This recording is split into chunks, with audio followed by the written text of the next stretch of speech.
Welcome to the Dr. Warren Gage podcast. Who are the two witnesses who enter the great city in Revelation 11 and are killed? To answer this question, Dr. Warren Gage invites us to examine God's pattern of judgment in the Bible.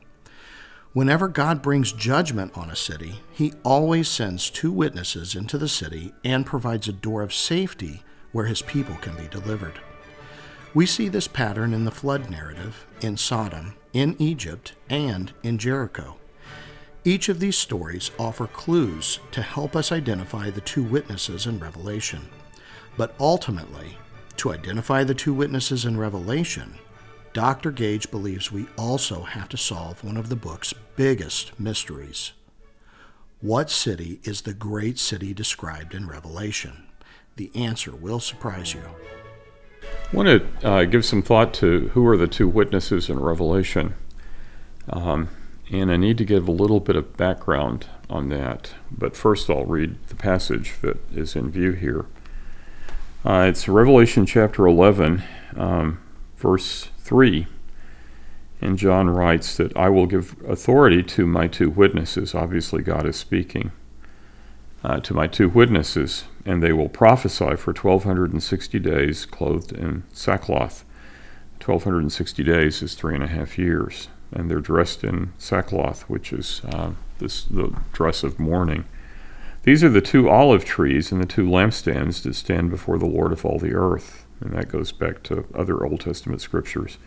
And if anyone wants to harm them, fire flows out of their mouth and devours their enemies, so that if anyone wants to harm them, he must be killed in this way, that is, by a devouring fire. These have the power to shut up the sky, so that's the power of Elijah, so that no rain will fall during the days of their prophesying. And Elijah shut up the heavens for 3.5 years. So that corresponds, one of them is like Elijah. I wonder who that would be. And they have the power over the waters to turn them to blood. That would be like Aaron or like Moses, and to strike the earth with every plague as often as they desire. So this again is like Moses. Elijah and Moses, the law and the prophets. And when they have finished their testimony, the beast that comes up out of the abyss will make war with them and overcome them and kill them. So they're going to suffer mortal death. And their dead bodies will line the street of the great city, which mystically is called Sodom and Egypt, where also their Lord was crucified. So this great contest, the witnesses will witness against the great city. We'll see how that works. And what city is the great city? We'll make that identification. That becomes very clear. So what does this mean, the two witnesses in Revelation, and who are these unnamed witnesses, and what are they witnessing to? That goes back to a biblical theological theme, and that is whenever God brings judgment, the pattern of judgment is the days of Noah. It's the judgment of the flood.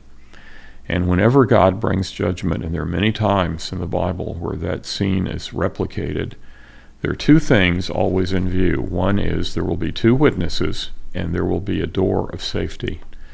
That is a way of escape from the judgment that will come. The two witnesses are important because in a matter of the law, it takes two witnesses, 2 or 3 witnesses, but 2 witnesses are sufficient to testify to the justice of the judgment that is coming. And God does not need witnesses. He's omniscient. He knows all things. But he respects the due process that he instructs us to follow. And out of respect for that, he always has 2 witnesses that will testify that his judgment is just. So there are these 2 things that always occur, the 2 witnesses and the door of safety. So what are the 2 witnesses in the days of the Noahic flood? He has 2 people to testify against the wickedness of those days. One is Enoch, and the other is Noah, the preacher of righteousness. Enoch, who testified against the wickedness, that's attested to in Jude, of the wickedness of that world, and that was the chief accusation made against them. So these 2 righteous witnesses testify that God's judgment is right when he brings the flood of judgment. and he has Noah prepare an ark. There is one single stalk of true wheat when the whole world has become a world of tares.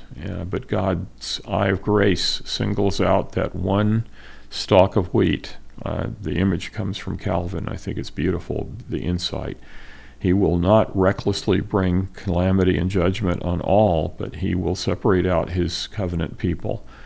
And so he sees that Noah and his household are worthy of being delivered from judgment. So he has Noah build the ark, and then when Noah and his family and the animals are safely upon the ark, God shuts the door, and those that are on the inside of the door will be spared the judgment of those who are outside the door. But his judgment is just, as has been established by his two righteous witnesses, Enoch and Noah. The next time we come in the Bible to two witnesses, it's the judgment of Sodom, which is in view in our passage. That city has become like Sodom, the great city. And in Sodom, it was consigned to a fiery judgment. But Abraham had prayed for the city that God had promised to spare it if 10 righteous were found in the city. In the event, what happens is that there are no righteous in the city. Lot alone is completely righteous. But Abraham had prayed, I think, counting the family of Lot and assuming that they would have held fast to the covenant. But the apostasy had included even the family of Lot, included even his wife. And his two daughters don't come off especially righteous either. But Lot was called a righteous man. It grieved him, the evil that was going on in Sodom. And so the two angels that went into the city are the two witnesses. And when they see that there are not 10 righteous, as God had promised, and God is just in bringing his judgment, they insist upon Lot and his family leaving the city, but they can't bring judgment until they have been delivered. That's God's gracious promise that went beyond what Abraham had prayed for. And so Lot and his family are delivered from a fiery death. And the angels that are remonstrating, or Lot is remonstrating with the people, telling them not to do the wickedness that they intend to do. And the angels reach outside the door and bring Lot back in, and then they seal the door. So once again, we have the door of safety. Those that are in this inside of Lot's house will be delivered from a fiery judgment, and those that are outside will be consigned to a death by fire, raining from heaven. So again, it's part of the Noahic pattern. The next time there is judgment is Egypt, which is also in view here. And in Egypt, God intends to send the death angel to destroy the firstborn of Egypt. But any in Israel who are told to put blood on the lintel and the doorposts, and I remember I was told about this, a Jewish rabbi was speaking about it, and he said, the blood on the lintel and on the doorposts, he made the sign of the cross, actually, in terms of describing where the blood would be placed. When the angel of death that would go through Egypt would see the blood on the doorpost and lintel, he would pass over, he would pass by, and so the firstborn would be spared. But those who did not believe, their firstborn would perish, and so that was the judgment that came. And the doors that were shut against the death angel became doors of safety, and on the inside. The same is true of Rachel's house in Rahab's house in Jericho. There are 2 spies sent into Jericho by Joshua to take notice of the morale of the city and what they were thinking. He sent in the 2 spies, and they saw the wickedness. The king had discovered their presence in their midst, and they had turned into the house of the harlot, very likely because no names are taken or inquiry is made. They're there for their own specific purposes. But they'd found refuge in her house, and she happened to be a woman of faith. And so she hid them on her roof where flax was bleaching in the sun.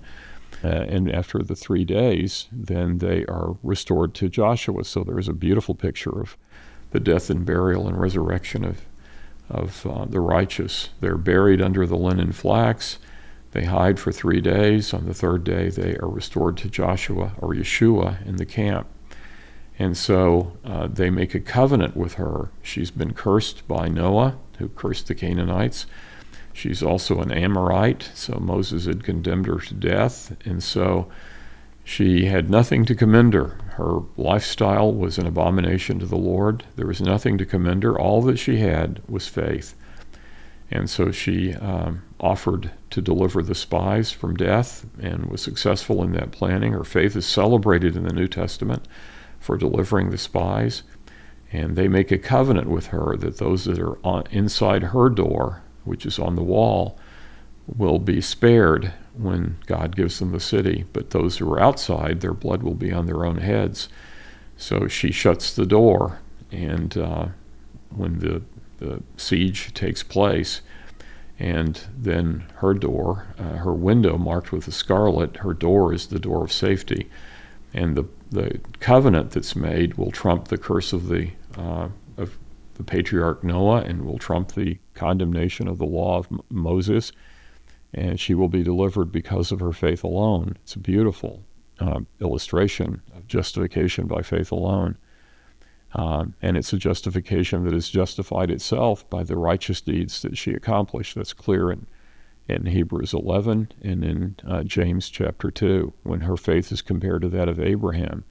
And her faith is the consummation of the list where you expect to read by faith. You read by faith Abel and Enoch, and by faith Noah, and by faith Abraham, Isaac, Jacob, Moses, all men. Then after Moses, you expect to read Joshua, but you don't. You read by faith Rahab, the harlot, and her faith becomes exemplary, and she supplants Joshua for faith, and then the author of Hebrews summarizes the rest. His climactic illustration of faith is Rahab. So all of that is in view. And then, why the 2 witnesses? It's in order to show that God respects the laws of testimony. There is due process before anything can happen. There must be legal judgment rendered. And the process, due process means process that's due. When God is bringing a severe judgment, he makes it very clear among men that there are 2 witnesses that speak to the condemnation of the sin, and that the judgment is just that's being undertaken here. So, and the doors of safety are all also significant. There are other doors. There's the door of Hosea, the door of the valley of Achor becomes a door of hope, and so there are other things that are in view, but the ones that we've talked about, I think, are significant. When Christ is the ultimate one who says that he is the door, he becomes the door of safety. He's the door of the sheepfold, but he becomes the door. He applies that metaphor to himself. And so all of the doors then are representing him. The door of the ark means that when God shuts the door of the ark, the old heavens and earth is passing away, and there will be a new creation, a new heavens and earth. And when we close our eyes in death, and having entered by faith into the door that is Christ, we too will pass from one created order, the present heavens and earth, to a new heavens and earth. The same thing with Sodom. He is the door of the house of faith in Sodom, so that when Lot shuts his door, and that family shut their door on Sodom, they're delivered from a fiery judgment. And in Christ, we too are promised a deliverance from a fiery judgment. It's the Passover door as well. When Israel shut the door on the night of Passover, when the angel of death passed by, when they opened the door, they had shut the door to slavery and bondage and opened it to liberty. And we too, we will shut the door to bondage and slavery and open the door to the liberty of a new life. And the same thing with Rachel, and the same thing with Rahab. Rahab shut the door to her old manner of life and opened it to a new manner of life as she was joined to a new people.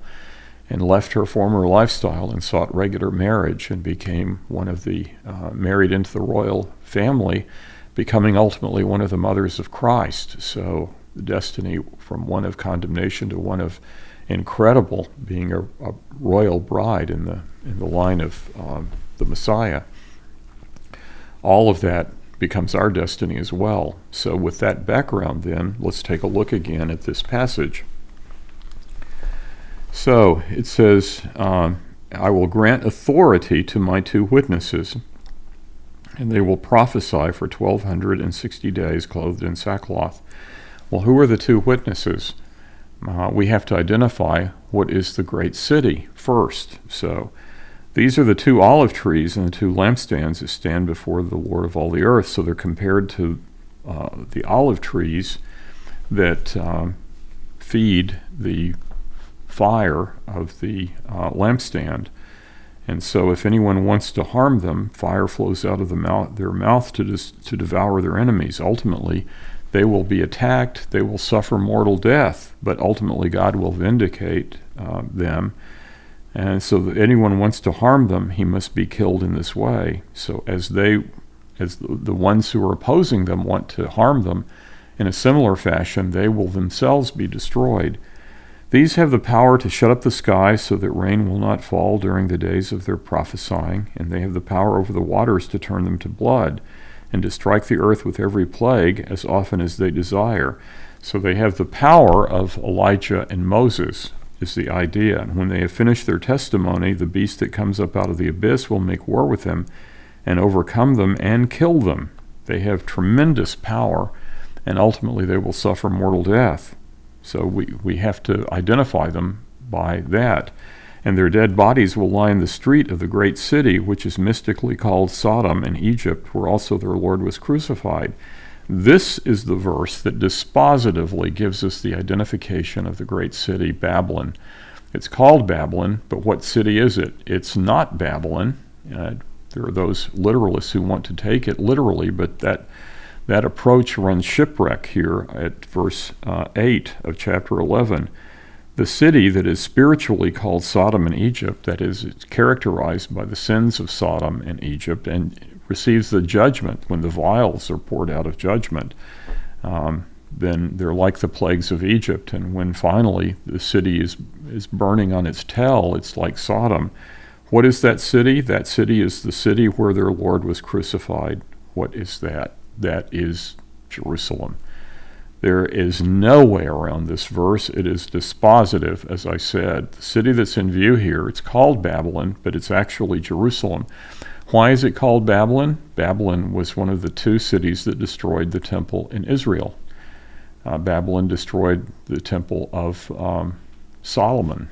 And so for that, it was judged by Jeremiah, even though God had used it righteously to destroy the corruption of the temple of Solomon. So so that was the nature of it. It's called Babylon because that was a temple destroying city. And the other city that destroyed the temple was, of course, Rome, that destroyed the second temple.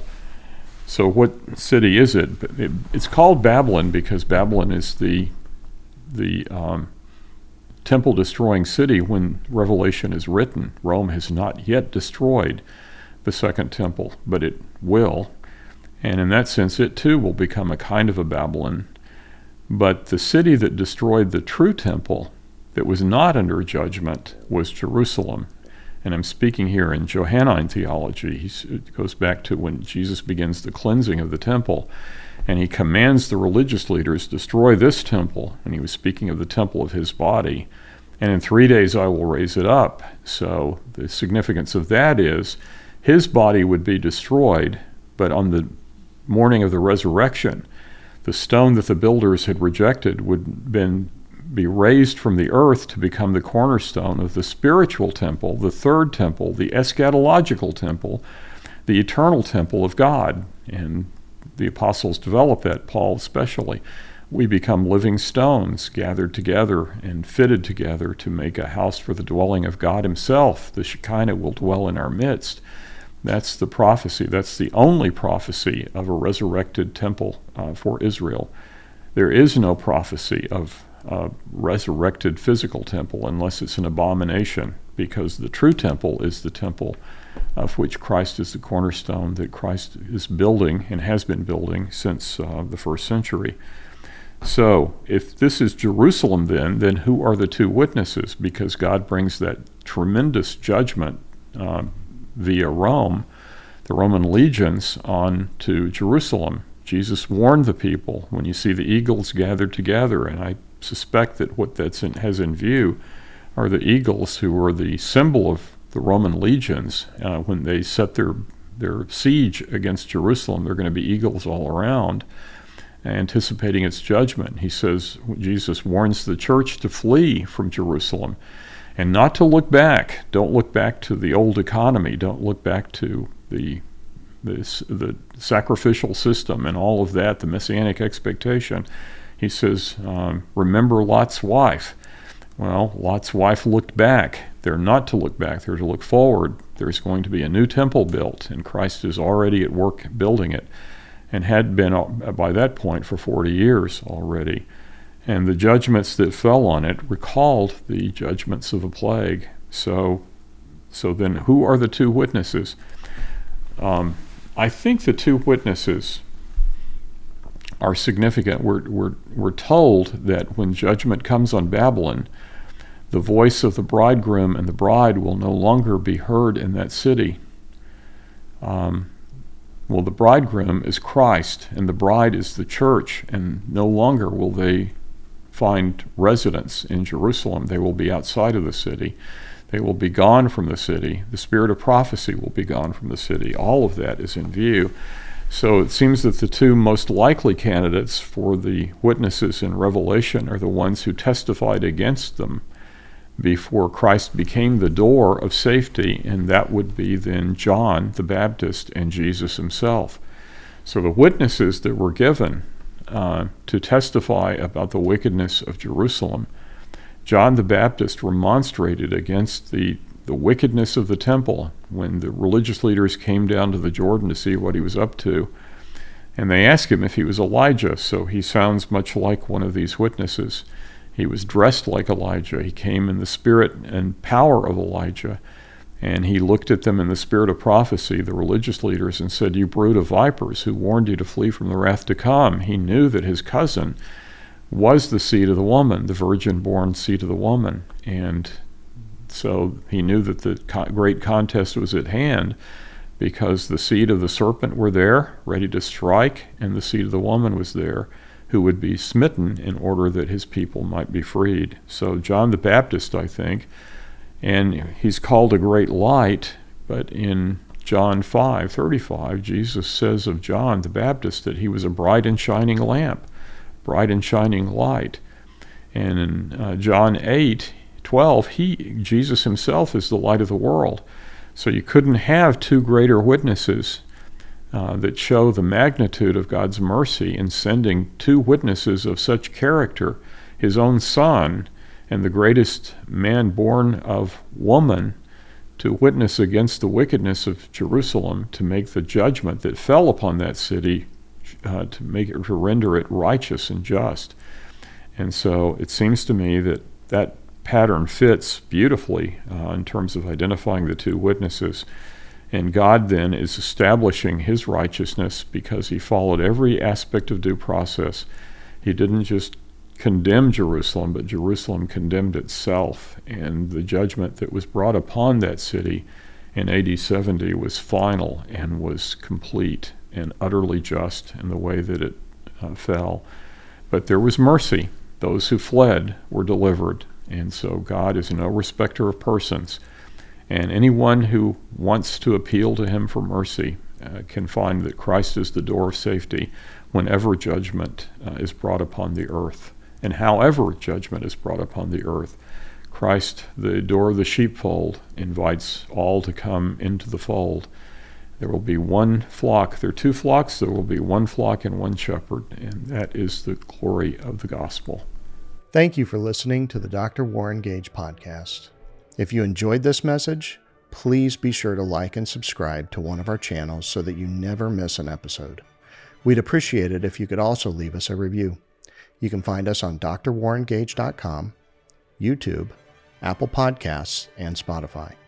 To support the podcast and gain access to exclusive offers and content from Dr. Warren Gage, please visit our Patreon account at patreon.com/Dr. Warren Gage. We hope you join us next time on the Dr. Warren Gage podcast.